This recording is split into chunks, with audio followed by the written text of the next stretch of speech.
What's up, everybody? It's Dylan Dees for Dyslexia and Jake Sussman with Superpower Mentors. Yes, nice to be here, Dylan. Thank you. So I'm not a Superpower Mentor. I'm part of the company. Can you fill everybody in on what you guys do? Sure. Hey, everyone. This is Jake Sussman here. Yeah, I'm the founder of Superpower Mentors. We are the world's first neurodiverse mentoring platform where we match kids, young adults, and teens with dyslexia, ADHD, and high-functioning autism to their own mentor anywhere in the world. This mentor not only has the same learning difference, but also has the same interests. So it's really been a great journey, and we're really excited to have Dylan on with us. Thank you. I'm excited as well to continue to impact. Can you talk about why you're so passionate about impact? Yeah, look, when it comes to passion, it's one of those things where it's the thing that just throws you out of bed in the morning. You know what I mean? And it's been scientifically proven to be contagious, right? So I'm so passionate about this because going back in time to little Jake, when I was in 6th grade, I'll never forget, I was 4 grade levels behind in reading, forced to read out loud in class. I had a stutter. I would hear kids laughing at me. I would be sweating profusely in class, and my teacher kept forcing me to read out loud. It was humiliating, and I was told to my face that I would never go to college. So why am I passionate about this is because I know right now there's a kid out there that was told the exact same thing, and I'm dedicating my life, my entire work, in my career to find these kids and to give them a mentor, someone that can speak their language so that they never feel alone ever again the way I did. Oh, I love that. That's exactly why I started my brand, is to help somebody who I know has it worse than I did. And knowing that somebody does have it worse and that I can help, and I have the tools and the path to walk, which is what I love about mentoring. And can you talk about why it's so important to have the correct people in your corner, in your circle? Yeah, Bill. So I am a strong believer in that you become like the 5 people closest to you in your life. Yeah. And it's something that goes back all the way to when I was a kid, honestly. And frankly, when it comes to finding the right people in your life, it also has to do with being a little bit selfish, not in a bad way. Right. But recognizing that we only have 24 hours in a day. Right? Yeah. And you have to determine how you want to spend your time. Okay, so if you're going to be with people that are going to hold you back, and we all know those people, you have to not lie to yourself. We know that there's people that are in your corner, perhaps, that are holding you back. So whoever those people are, you have to ask yourself, is this person worth, or how much am I giving my time to this person? Again, we're not saying don't help them if you feel like that's part of your responsibility. Okay, but if you're on a mission, if you're trying to grow yourself, everyone else is also trying to grow too, hopefully. You know what I mean? Yeah. So if you're surrounding yourself around people who aren't growing, you yourself will not grow. If you surround yourself around people that challenge you, that make you uncomfortable in a good way, Yes. right? Those are the people that's going to get you to where you want to be. Yeah, I totally agree. Yeah. Can you talk about why, with being an entrepreneur or chasing your dreams or goals, why being persistent is so important? Well, persistence is one of the things where, I believe, the thing is, I like persistence, but I like strategic persistence. I don't like blowing up someone's inbox, right? I like someone that, you gotta tell me my why. Yeah. Okay? If you learn someone's why, it's what's gotten me in front of people that are running Fortune 100 companies, right? If you're able to get yourself to the person that and understand their why, you can get in their door easily. Okay, they'll give you the time. But if you don't make it about the other person, if you only make it about yourself, they will not give you the time of day at all. I will promise you that. I will promise you that no one actually, this is going to be harsh, no one actually cares. Right? People care about themselves. It's natural. You're ignorant to say that you can't be 100% for other people. You can't. You gotta have a cause. Maybe if you are that, then that's your thing. But it's still about you. You like that, right? Yeah. So if you're trying to reach someone and you want to get their attention, don't make it about you. Make it about them. and then you'll get their attention very fast. Be interested, not interesting. Correct.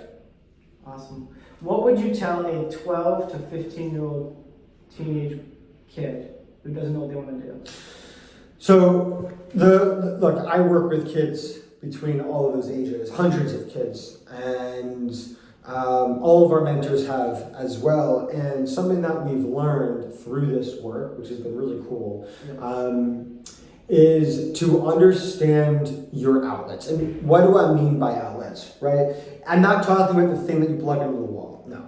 I'm talking, although that was invented by a dyslexic, fun fact. Okay, yeah. So what I will say is to understand what are the activities that you naturally gravitate toward that help you feel in control. Now, there's things that are toxic, but also healthy outlets. Okay, so what I mean by outlets, we all have them. You don't not have an outlet. Sex, drugs, alcohol, outlets that you use for escapism or just to buy time. Like, these are outlets that are outlets, but they're toxic. But healthy outlets are an activity that you use it can be a sport, music, art, socializing. Like, by the way, any healthy outlet could turn toxic. Yeah. Right? So for the kids watching this, or the teenagers watching this, know what your outlets are. Now, you may ask, Jake, what are my outlets? I don't have any interests. First of all, watch this and I'll prove you that you have interests. Okay? So we've identified that there are 3 different types of outlets that we need to feel grounded and in control. 3 different types, categories. Category 1 is an outlet that boosts our heart rate. Category 2 is an outlet that boosts our passion, the thing that throws the covers out of it.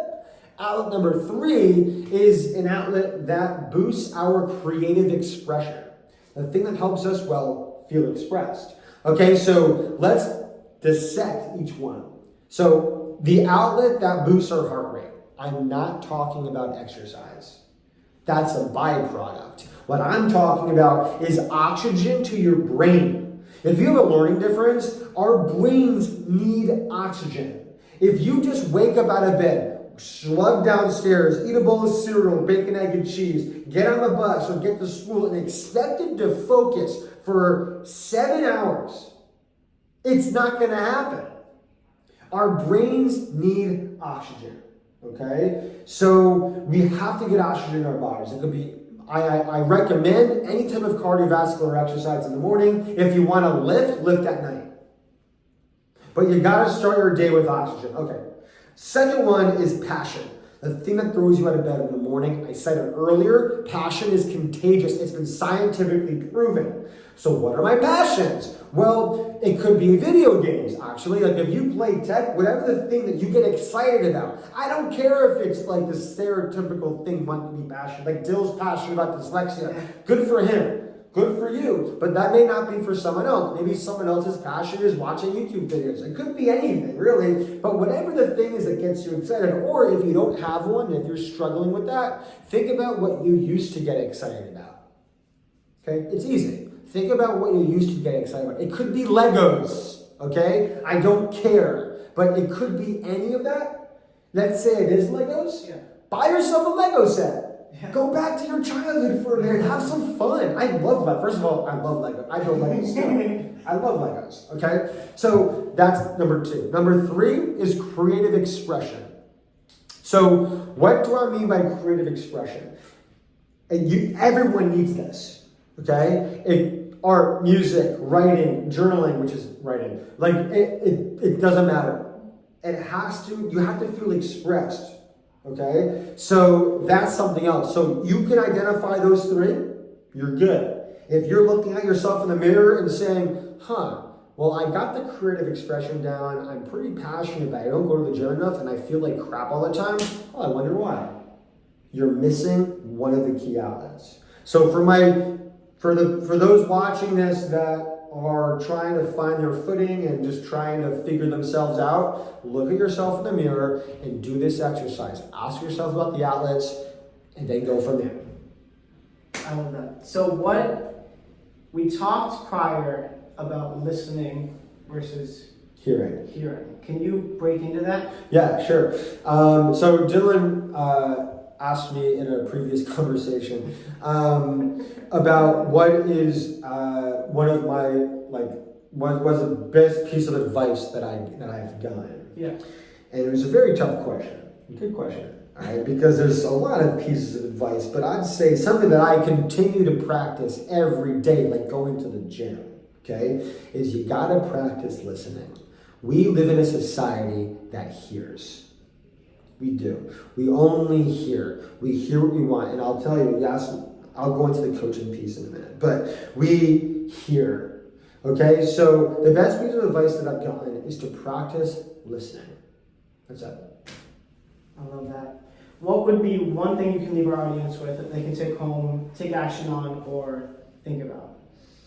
Well, I would say the one thing that you can do today is the outlet piece, because everyone needs that. If you're ever feeling down about yourself or insecure or any of that, go back and look at your outlets, write it down, okay? And you may realize that you don't have a lot, okay? Well, think about, and if you're struggling with one today, go back to your childhood, because I guarantee you little you has the answer.